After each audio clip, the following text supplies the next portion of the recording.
Então, você falou dessa parte de nível e tal, e você está indo pro seu quarto ano agora. Você está indo fazer o seu último ano de ciência da computação. É um estágio muito importante que ele tem na sua vida, mas quando você olha para trás, eu gostaria de saber um pouquinho do que você sente. Porque, querendo ou não, o primeiro ano, como é que ele foi para você, se você sentiu dificuldade, porque o pessoal sempre fala muito coisa de primeiro ano, pô, queria fazer um jogo, queria fazer tal coisa, queria fazer tal coisa. Como é que foi para você? Porque você foi ambicioso, você decidiu que ia fazer algo desde o início, ou algo mais básico, algo mais avançado. O que foi pra você o seu primeiro ano até o que tá aqui? Posso dizer que o primeiro e o segundo ano foi meio triste por causa da Com pandemia, né? certeza. Eu acho que, Imagino. assim, eu sou uma pessoa que, presencialmente, eu sou uma pessoa muito mais forte, digamos assim, né? Uhum. Eu pergunto, Tem eu falo. presença. Uhum. Eu gosto de estar com pessoas. Então, e no EAD, por exemplo, é aquela parada. Às vezes você tá cansado, você fala, vou dormir, eu vou ver o VOD da manhã, né? Porque fica lá o vídeo gravado. E aí você não vê o VOD, né? E você ferra. E vai acumulando, né? Enfim, eu não tenho uma disciplina legal pra EAD, não. Eu não gosto de EAD, essa é a Uhum. realidade. Né? Se fosse pra fazer EAD, eu faço no momento que eu quero, né? E Uhum. assim, vou dar um exemplo. Você pega um curso, sei lá, eu não vou citar aqui marca, né, de Uhum. curso, mas você pega um curso da internet aí, por exemplo. Você, sabe, de 20 horas, você vai reservar um tempo pra ver esse curso. A Uhum. faculdade, cara, é o ano inteiro tendo aula. Uhum. Aí, além disso, vai ter trabalho pra você fazer. E assim, eu não tenho saco pra fazer isso online. Uhum. Eu quero estar lá, presencial, fazendo as coisas na sala de aula, que é o momento. Aí na pandemia eu vivi, né, tipo, basicamente na minha casa quase que o dia todo, né? Porque eu trabalhava de casa, né?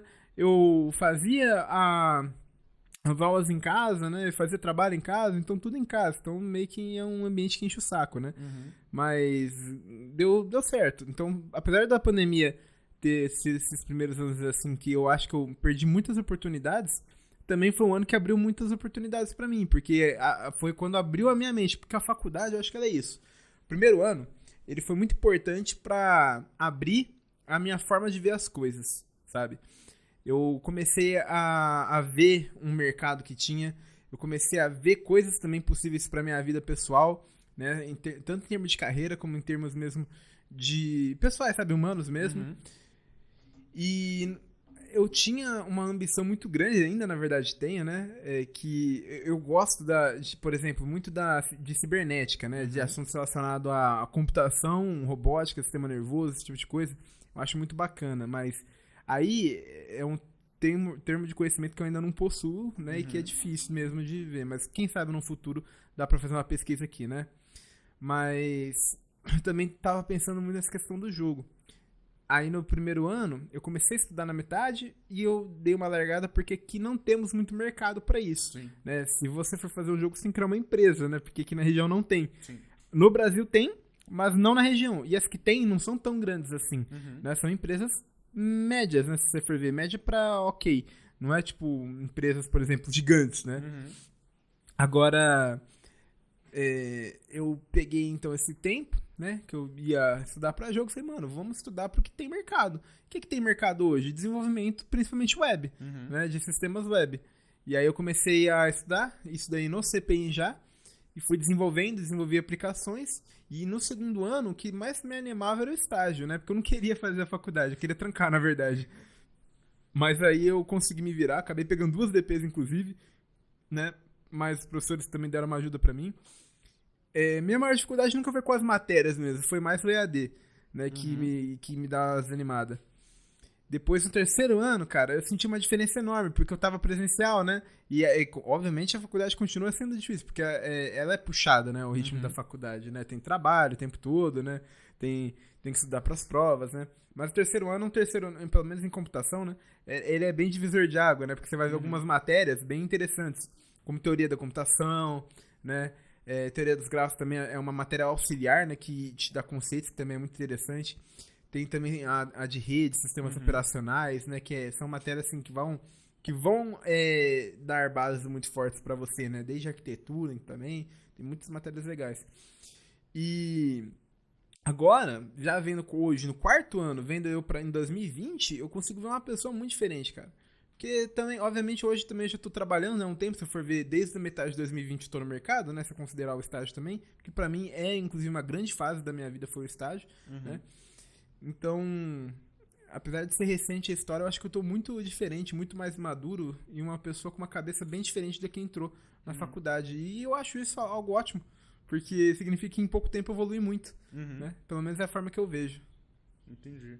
Em relação, você falou bastante do EAD, então eu gostaria de perguntar uma coisa que sempre me surgiu dúvida. Eu não tive tanto esse contato com a faculdade em relação ao EAD, eu tive mais com o ensino médio. Amém. Amém.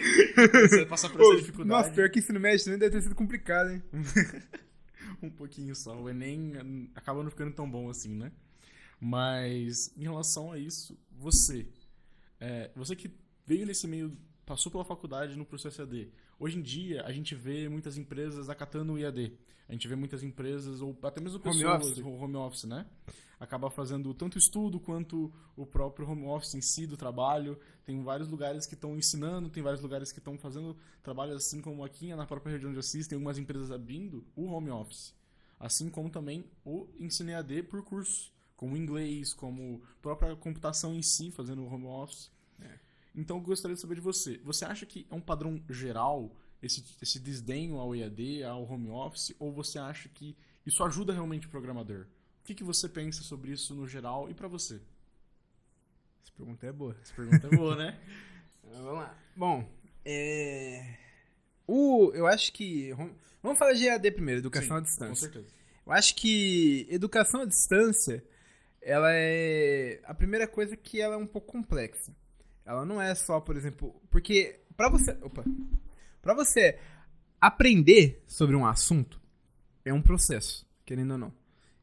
Eu não sou pedagogo, né, inclusive, mas, assim, eu, como ser humano e também como estudante, eu percebo isso, né? Eu estudo desde pequeno, né? Todas as pessoas estudam, então cada um tem uma percepção de ensino diferente, né?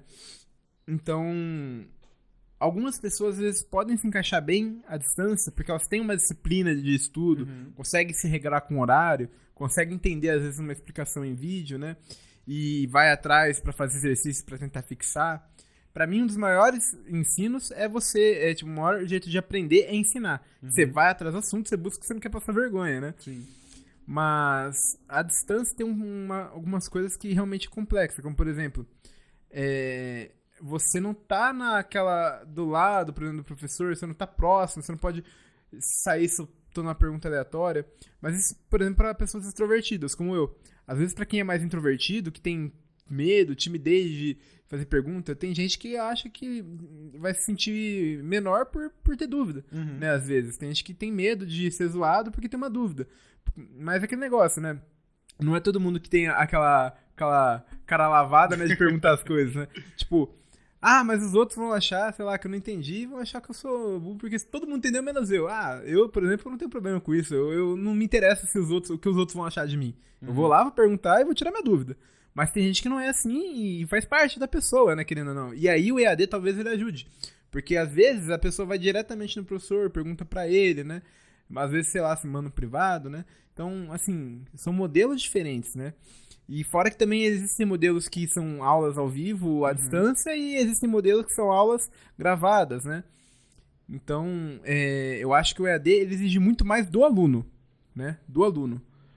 Agora, home office... Aí a gente já muda a discussão. Por quê? Porque enquanto a educação à distância, se a gente for ver, existe um interesse tanto da parte do educador de ensinar, mas principalmente da parte do aluno de aprender, né? Por isso que talvez nas escolas isso daí seja um pouco caótico, porque nem sempre o aluno quer aprender mesmo de fato aquela matéria, o professor precisa cativar o aluno, né? No home office você só tá querendo um ambiente melhor para trabalhar. E muitas vezes existem algumas coisas que alteram isso, né? Por exemplo... a distância do trabalho que impede, né? Ou às vezes o estresse de ter que andar em ambientes à noite, por exemplo, para voltar do trabalho, né? Dependendo de como fica, né? Tem vários fatores aí. E também, às vezes, o próprio conforto tá em casa.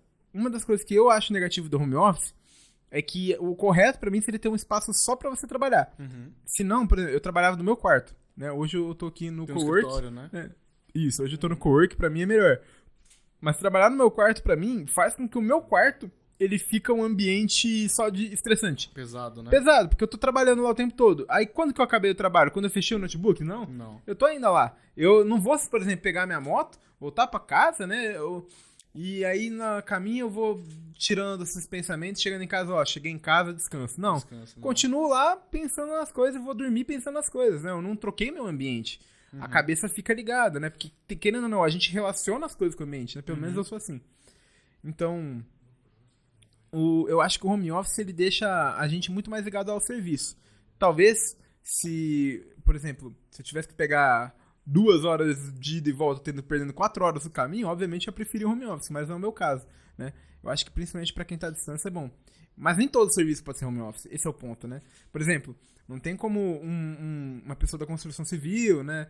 Ou de coleta e saneamento, esse tipo de coisa, trabalhar home office, porque tem que fazer coisas públicas, né? Ou, por exemplo, médico, não tem como médico fazer uma cirurgia home office. Ainda. Ainda. Essa tecnologia evoluir, graças a Deus. Então, mas tem várias profissões que precisam da presença da pessoa, né? E o home office, para os programadores, por exemplo, já não precisa. É um exemplo. No entanto, você ter um time presencial para você fazer uma reunião, discutir... Acabar alinhando. É muito mais prático, porque, por exemplo, você vai fazer uma reunião, você tem que acertar um horário e ligar, né, pro pessoal. Aí, o pessoal vai entrar, vai se falar, vai ligar a câmera, né, porque é muito melhor. E beleza, terminou a reunião, cada um vai pro seu canto, mas ainda assim, às vezes é difícil você ter a mesma conexão quando você tá presencial, né? Tanto que quando eu vou pra empresa, eu sinto isso. É muito mais fácil, é muito mais receptivo também eu estar dentro da empresa, né, do ambiente para falar com as pessoas, do que eu estar falando à distância, né? Não é a mesma coisa. Esse é o ponto que eu quero chegar, não é a mesma coisa. Para trabalhar não afeta, né? Eu tá na empresa ou tá aqui. Mas pra fazer, principalmente conversar e colocar coisas alinhadas é realmente um pouquinho mais complicado, né? Então, tem sim as vantagens. Por exemplo, eu aqui de Assis trabalhando para uma empresa que é de Minas Gerais, né? Lá em BH. Mas tem as desvantagens que, na minha visão, são essas aí. Entendi. Então, principalmente pelo fato de ser mais fácil o acesso a pessoas, principalmente a comunicação, a reuniões, principalmente. Isso. Você concorda que o ficar na empresa é muito mais gratificante, de certo modo? E fora que é o ambiente, né, também. O ambiente também. O ambiente de trabalho, você tá lá pra trabalhar, né, você tá com pessoas do seu lado, por exemplo, precisa de alguma coisa, pô, o cara tá aqui do lado, né. Então, muito melhor, né, do que... Nesse sentido, do que eu ter que, por exemplo, pegar, mandar mensagem, ver se o cara vai visualizar. Aí, às vezes, se precisar, às vezes tem que ligar, né? E eu não sei se eles estão também muito corrido lá, se tá tendo que fazer reunião. Já na empresa, você tem a visão de como tá o ambiente, né? Então, pra mim, a maior desvantagem é a parte de comunicação.